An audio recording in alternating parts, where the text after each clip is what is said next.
Happiness is an imaginary condition formerly attributed by the living to the dead, now usually attributed by adults to children and by children to adults. It is not a tangible good to be gotten or to be achieved. It is not just a pleasure, a momentary pleasure to be gotten, but it is about an enduring, lifelong process.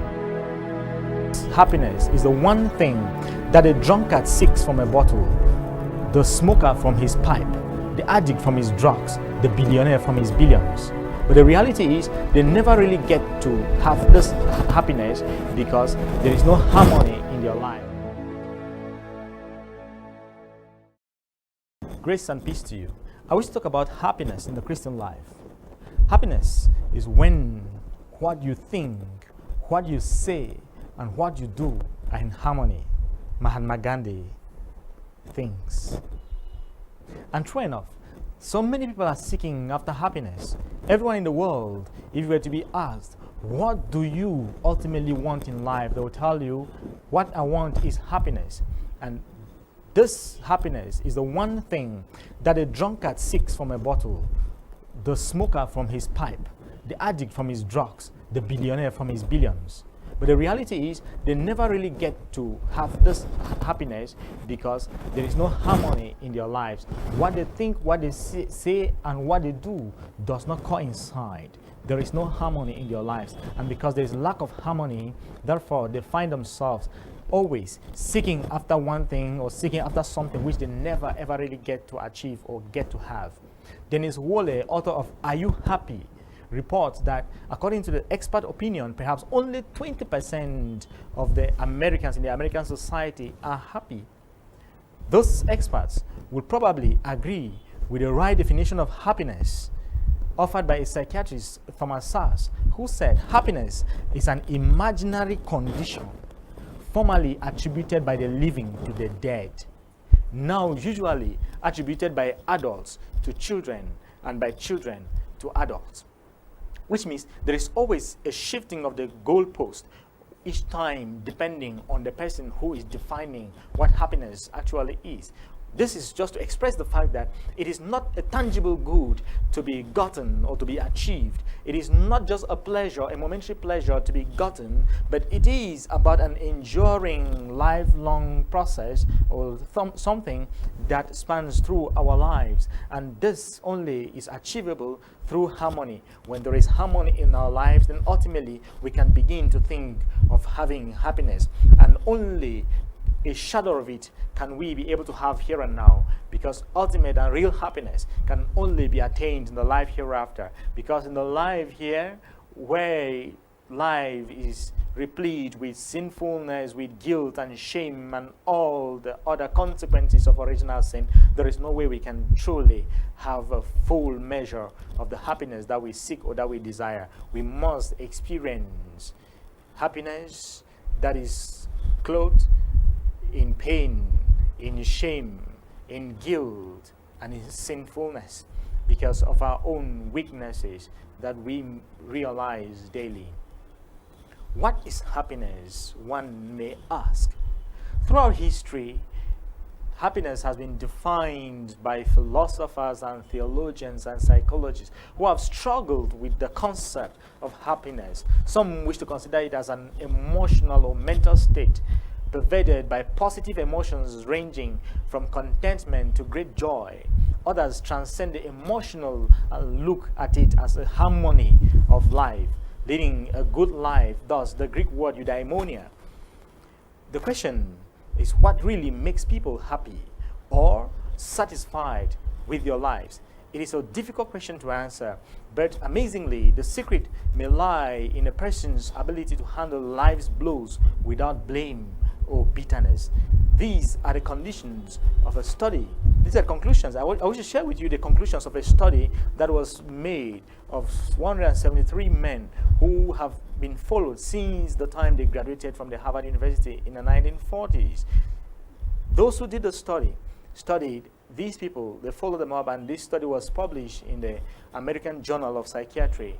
And they noted that of these people who had been studied, the most happy, or those who were happy, were those who were able to handle their emotional crisis maturely.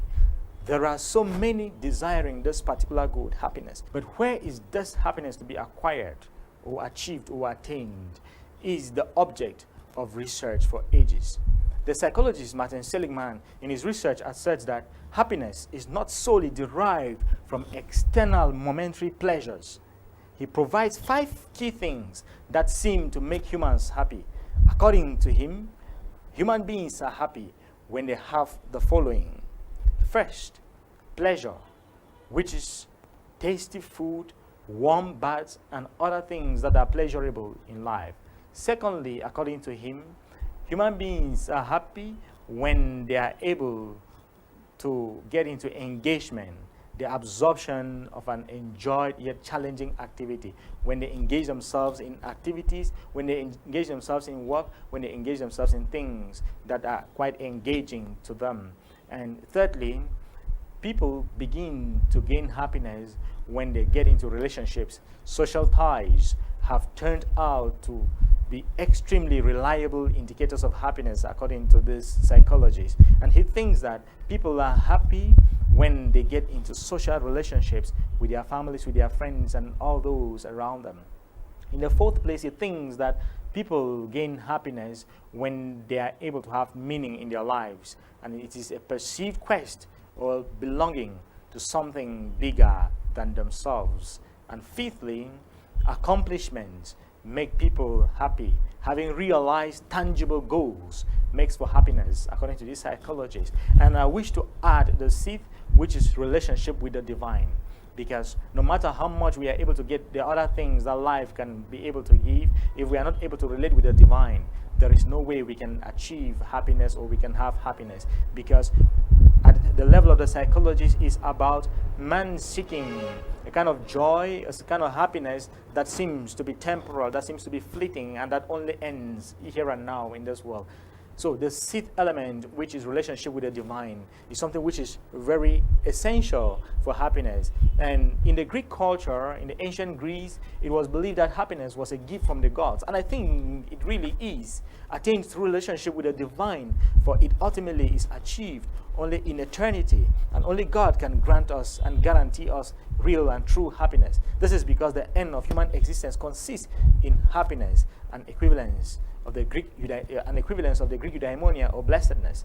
Happiness, described by Thomas Aquinas, is the beatific vision of God's essence in the next life.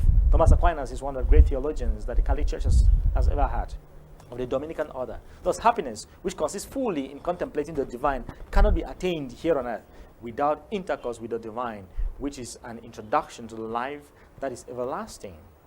The understanding will help us. This understanding will be able to help us to transcend relating happiness and tying happiness to the material things that we may seek to acquire, to be able to look at beyond the material into the spiritual. We transcend the material things which can only be aid to happiness, but which cannot guarantee us happiness, to the life hereafter, to the things that belong to the spiritual realm. And the quest, which is totally embedded in material things, only ends us in a state of frustration. Because like I said, happiness is what the drunkard seeks from the bottle, what the smoker seeks from the pipe, and what the addict seeks from his drugs. And these cannot ensure or guarantee us any happiness. Where is happiness? Clarence Macartney, when he looked at this question, which has been asked by almost every single individual living on planet Earth, he was able to arrive at his own conclusions, and he said, it is not found in pleasure. According to him, Lord Byron lived such a life, if anyone did, and at the end of it he wrote, the worm, the canker, and the grief are mine alone. Happiness is not found in money. Jay Gould, the American millionaire, had plenty of that. When dying, he said, I suppose I am the most miserable man on earth. It's not found in position and fame. Lord Beaconsfield enjoyed more than his share of both. He wrote at the end of his life, "Youth is a mistake, manhood a struggle, and old age a regret. It is not found in military glory. Alexander the Great conquered the known world in his day. Having done so, he wept in his tent because he said, there are no more worlds to conquer." And so an earthly happiness, or a desire for happiness that is limited to this world, to this earth, does not satisfy our real quest for what we seek in the name of happiness. For the happiness that is limited to the world is truly material. It may seek to satisfy itself in money, in wealth, in power, in fame, but all of these are fleeting and do not endure and cannot guarantee us the real happiness that we seek. In real practical life, happiness is achieved or attained through living out one's life in simplicity and simply. It is achieved when I realize I must be able to go out of my own self and create harmony in my own self and with the world. That I am able to create harmony with the divine. I'm able to create harmony in my own self and in my own life, because the difficulties and the tensions, the wars and the chaos that is expressed in the world is a manifestation of the tensions that are within each and every individual life and individual soul. And so when I begin to live out my own life, when I begin to live the life that God calls me to live, when I begin to live according to the principles that God himself requires of me, then it is easy for me to begin to attain happiness. It is then I realize that life is wider than myself. Life is greater and bigger than any one individual human being. And when I am in consonance and in harmony with the rest of humanity, then I can begin to have my own peace and happiness. Christian Larson, author of Your Forces and How to Use Them, prescribes a recipe for happiness in this beautiful piece. Promise yourself, Christian says, to be so strong that nothing can disturb your peace of mind, to talk health and happiness and prosperity to every person you meet. He continues to say, to make all your friends feel that there is something in them, to look at the sunny side of everything and make your optimism come true, to think only the best, to work only for the best, and to expect only the best, to be just as enthusiastic about the success of others as you are about your own, to forget the mistakes of the past and press on to the greater achievements of the future, to wear a cheerful countenance at all times and give every living creature you meet a smile, to give so much time to the improvement of yourself that you have no time to criticize others, to be too large for worry, too noble for anger, too strong for fear, and too happy to permit the presence of trouble, to think well of yourself and to proclaim this fact to the world, not in loud words but in great deeds, to live in faith that the whole world is on your side, so long as you are true to the best that is in you. So, happiness is not something that we can all of a sudden grab from somewhere. It is something that we must build from within ourselves, because happiness is an inside job. We must work at it from within ourselves, and when we begin to gain harmony in ourselves, then we can be able to become harmonious with the world. We can live harmoniously with other people and with the world. And as you go through life today, it is important, as we all are seeking happiness, always to remember to forget the things that made you sad in order for you to ever achieve happiness while walking, so that they do not come back again. It is important to forget those things that made you sad, but equally, it is important to remember never to forget the things that make you happy, the things that made you glad. It is important always to remember to forget the friends that proved untrue while working to make them better, but never to forget to remember those that have stuck by us, especially in our difficult moments. Always remember to forget, and we must remember to forget the troubles that have passed away while working so that those troubles never come back, especially for those that are within our control, but never forgetting to remember the blessings that come to us each day from God, from our brothers and sisters, from our neighbors, from our friends. God is our great God, and He is the guarantor of our happiness, and there is no happiness outside of God. And so for us to have happiness, we must build harmony in ourselves so that what we think and say and do is harmonious with the world and with our friends and brothers and sisters around us. And the universe itself is part of the whole project, our project of happiness. God bless you. God love you.